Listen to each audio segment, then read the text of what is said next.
देख रहे हैं नेटवर्क 33 राजकुमार के साथ। तो चलिए बढ़ते हैं आज की कहानी की ओर। दोस्तों, मेरा नाम भावेश है और मैं मुंबई का रहने वाला हूँ। यह घटना मेरे साथ आज से लगभग 4 साल पहले घटी थी। उस वक्त मुंबई में मेरा बिजनेस चलता था। बिजनेस के काम की वजह से मुझे मुंबई से जयपुर का सफ़र तय करना था। जयपुर में मुझे किसी का सामान लिए ज़रूरी जाना था। उस वक्त पटरियों पर थोड़ी समस्या चल रही थी, इसलिए सिर्फ एक ही ट्रेन वहाँ से गुजरती थी और वो ट्रेन भी रात में चलती थी और मेरा सफ़र काफ़ी लंबा था। तो ऐसे में मैं किसी बस में सफ़र तय नहीं कर सकता, क्योंकि बस में सफ़र करने पर आदमी की हालत ख़राब हो जाती है। तो मैंने रात में निकलना ही ठीक समझा। मेरी ट्रेन रात के लगभग 9 बजे पहुंचने वाली थी। मैंने अपना पहले तो सारा सामान पैक कर लिया और उसके बाद मैं अपना सामान लेकर रेलवे स्टेशन के लिए निकल गया। रात के लगभग 8:30 बजे मैं स्टेशन पर पहुंचा तो मैंने देखा कि मेरे अलावा वहां पर कई सारे और लोग भी ट्रेन का इंतज़ार कर रहे थे। काफ़ी भीड़ लगी हुई थी वहां पर, और वहां पर भीड़ लगना कोई बड़ी बात नहीं थी, क्योंकि सिर्फ एक ही ट्रेन तो चलती थी और मैंने तो वैसे भी ऑनलाइन टिकट बुक करवाई थी। तो ऐसे में मेरी सीट तो बिल्कुल तय हो चुकी थी, मगर कुछ लोग अभी भी टिकट कटवा रहे थे। लगभग 9 बजे ट्रेन भी स्टेशन पर पहुंच गई। ट्रेन के स्टेशन पर पहुंचते ही मैं ट्रेन में अपनी सीट पर जाकर बैठ गया, मगर मेरा सफ़र बाकी लोगों से काफ़ी ज़्यादा लंबा होने वाला था। मैं उन 10 से 15 लोगों में था जो लंबा सफ़र तय करने वाले थे। उसके बाद धीरे धीरे वह बोगी खाली होने लगी और देखते ही देखते रात के लगभग 1 बजे तक वह बोगी मेरे अलावा पूरी खाली हो चुकी थी। यानी कि सब लोग अपने अपने स्टेशन पर उतर चुके थे, केवल मैं ही बचा हुआ था। मगर मेरा सफ़र अभी भी काफ़ी लंबा होने वाला था। और फिर रात के लगभग 2 बजे के आसपास मेरे पेट में चूहों का आवागमन हुआ, यानी कि मुझे ज़ोरों से भूख लगने लगी। तो मैं भी अगले स्टेशन पर किसी ढाबे का इंतज़ार करने लगा। जब ट्रेन एक स्टेशन पर रुकी तो मैंने देखा कि उस स्टेशन पर कोई भी नहीं उतरा है। और हैरानी की बात तो ये थी कि वह स्टेशन पूरा का पूरा खाली पड़ा था। चारों तरफ बस सुनसान बेंच दिखाई दे रहे थे। मगर तभी मेरी नज़र एक ढाबे पर गई। उस ढाबे पर एक लाल लाल रोशनी चमक रही थी।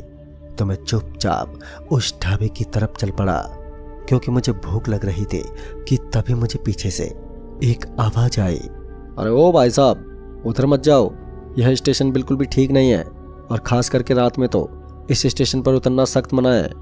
मगर जब मैं पीछे की तरफ पलटा तो मैंने देखा कि अब मेरे पीछे की तरफ कोई मौजूद नहीं था। फिर ये आवाज़ आई तो आई कहाँ से? मुझे कुछ समझ में नहीं आया कि आखिर वह आवाज़ किसकी थी और उसने ऐसा क्यों बोला। मगर उसके बाद मुझे लगा कि कोई ट्रेन में आपस में बात कर रहे हैं। उसके बाद मैं ढाबे की तरफ धीरे से बढ़ने लगा। जब मैं उस ढाबे के करीब पहुंचा तो मैंने देखा कि वहां पर एक आदमी एक कुर्सी के ऊपर बैठा हुआ था। फिर मैं उस ढाबे के और करीब गया तो मैंने देखा कि वह ढाबा एक चाय का ही है, जहां पर मैं खाने की उम्मीद में ही था। तो वहीं मुझे सिर्फ चाय मिली, लेकिन इस समय मुझे केवल चाय से ही काम चलाना पड़ेगा। यही सोचकर मैंने उस आदमी से एक चाय देने को कहा। वो आदमी चाय बनाने लगा। तभी उस आदमी ने मुझसे कहा, भाई साहब, आप शायद इस स्टेशन के बारे में नहीं जानते, यह स्टेशन बहुत ही खतरनाक है आपके लिए। मुझे उसकी बातें थोड़ी अजीब लग रही थी, मगर उस वक्त मुझे सिर्फ अपनी भूख मिटानी थी, इसलिए मैंने जल्दी से चाय का एक कप लिया और साथ में बिस्किट लेकर उसे खाने लगा। वो चाय इतनी अच्छी थी कि मैं एक की जगह 2-3 कप गटक चुका था। फिर मैं उस आदमी को पैसे देने लगा। पैसे देते वक्त मैंने उस आदमी को कहा, भाई साहब, सच में आपकी चाय बहुत अच्छी थी। तो वो बोला, अभी तो इसका असर होना बाकी है। इससे पहले कि मैं उससे कुछ पूछ पाता कि तभी एक अनाउंसमेंट हुई। दरअसल हमें बताया गया कि ट्रेन 1 घंटे के बाद चलेगी। यह सुनकर मुझे तो अब गुस्सा आ रहा था, क्योंकि एक तो मेरे फ़ोन की बैटरी बंद हो चुकी थी और ऊपर से अब यह ट्रेन जो लगातार लेट कर रही थी। तो मैं टाइम पास करने के लिए वहीं उस ढाबे वाले के पास बैठ गया। मगर तभी मुझे ऐसा लगा कि मुझे उल्टियाँ होने वाली हैं।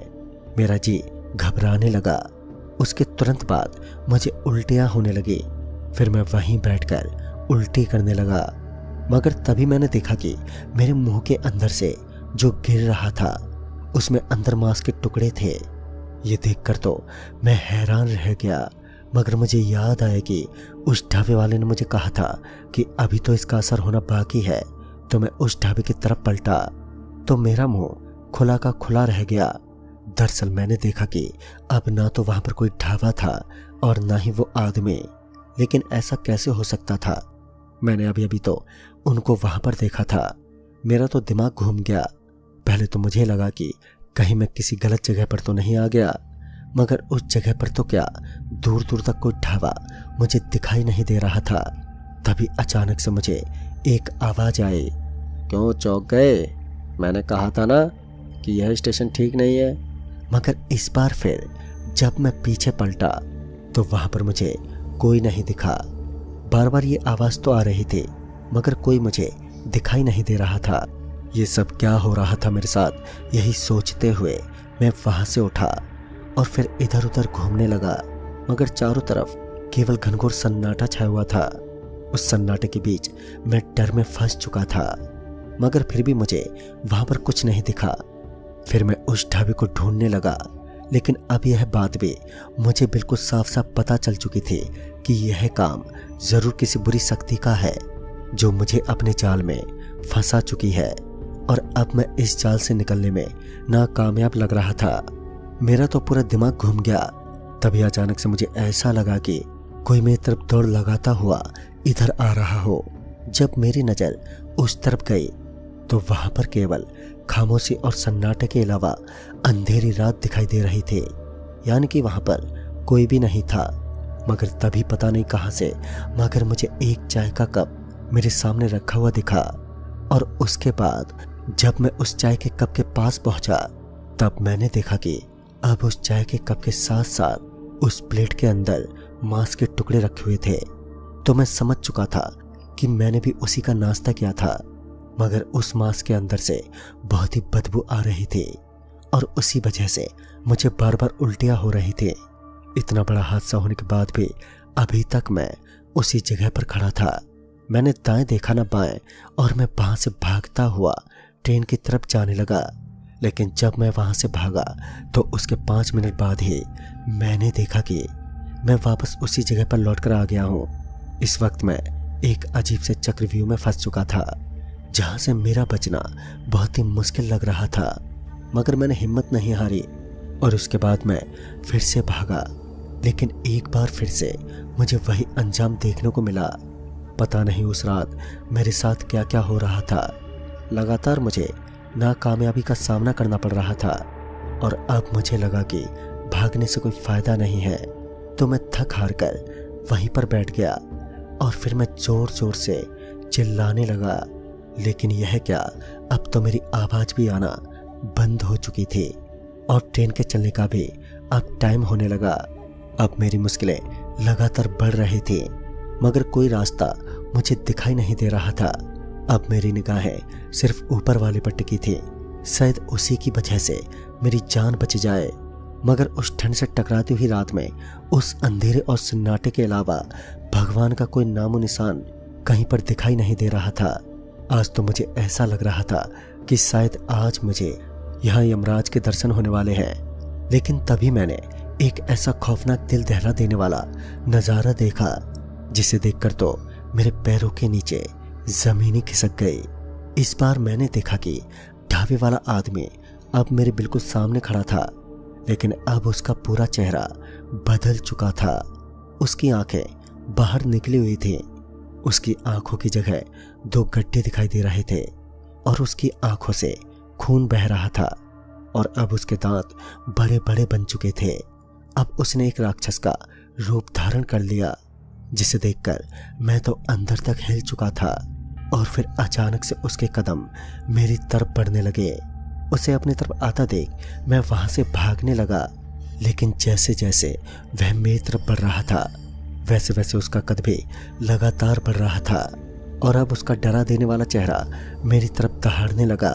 उसके दहाड़ने की आवाज बिल्कुल खतरनाक थी। लगातार वो मेरी तरफ बढ़ रहा था और साथ ही मेरी सांसें अब उखड़ने लगी। मैं उसके आगे लगातार भाग रहा था मगर वह मेरा पीछा छोड़ने को तैयार ही नहीं था।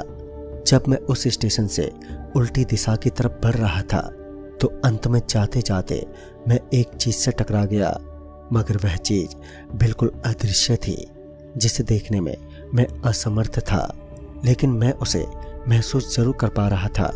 वह एक दीवार जैसी चीज थी मगर वो इतनी ज्यादा मजबूत नहीं थी और अब मुझे थोड़ा थोड़ा यही लग रहा था अगर मैं इस दीवार को तोड़ दूंगा तो शायद मैं यहाँ से बाहर निकलने में कामयाब हो जाऊंगा। मगर मैं उस चीज को कैसे तोड़ता? वहां पर कोई हथियार भी नहीं था और वो प्रेत जो मेरे पीछे मुझे मारने पर तुला हुआ था। मेरे चारों तरफ मुसीबतों का एक पहाड़ मुझ पर टूट पड़ा था। तभी मुझे याद आया कि उस ढाबे के पास मुझे एक लकड़ी नजर आई जो कि उस बेंच की टूटी हुई लकड़ी थी। अगर मैं उसको उठाकर यहाँ पर ले आऊं तो उसे तोड़ सकता हूँ। आदमी अपनी जान बचाने के लिए पता नहीं कितनी मुसीबतों को मोल ले लेता है और मैंने भी वही किया।